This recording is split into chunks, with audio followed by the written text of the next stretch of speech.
Жуку ашуусундагы көчтөн мөңгүнүн кесепети. Нарындагы ок атышуу 2 адам камалды. Эмгек миграциясы 92 жаранды Түштүк Кореяга жумушка жөнөттү. Саламатсыздарбы, эфирде айтмакчы программасы.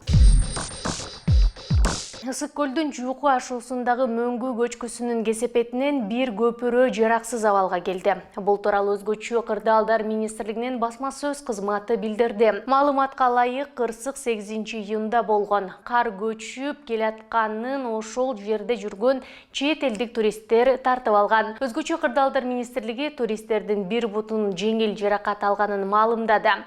Бейтапка ошол эле күнү Кумтөр ишканасынын дарыгерлери жардам көрсөткөн.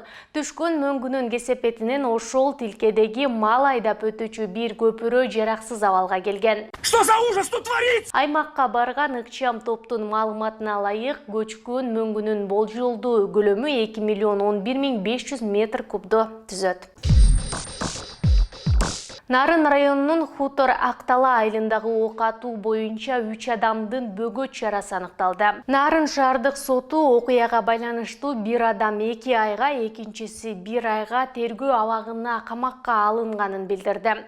Үчүнчү шектүү үй камагына чыкты. Сильное заявление. Проверять я его, конечно, не буду. Нарында Хутор Актала айылында 7 июлда кечинде ок атылып, 6 адамдын жаракат алганы кабарланган.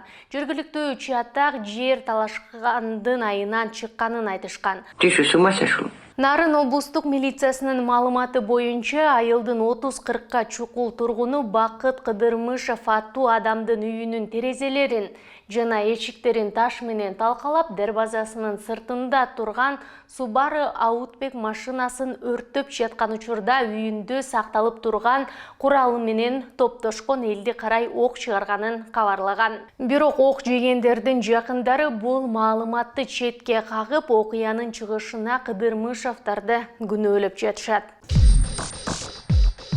Түштүк Кореяга эмгек миграциясына жөнөп жаткан жарандар менен 11 июлда эмгек, социалдык камсыздоо жана миграция министри Кудайберген Базарбаев жолуккан. Бул тууралуу министрликтин маалымат кызматы кабарлады. Бул жарандар 2 өлкө ортосунда түзүлгөн кызматташуу боюнча меморандумдун алкагында жумушка орношууда. Хорошая шутка. Министрликтин маалыматы боюнча ушул тапта Түштүк Кореяда 2000дей кыргыз жараны иштеп жатат. Министр Базарбаевдин айтымында кыргызстандыктарды убактылуу жумуш менен камсыз кылуу боюнча буга чейин Япония, Британия менен келишимдерге кол коюлган. Учурда Германия менен келишим даярдалууда. Ушул жана башка жаңылыктарды кененирээк Бизон KGZ сайтынан окуй аласыздар.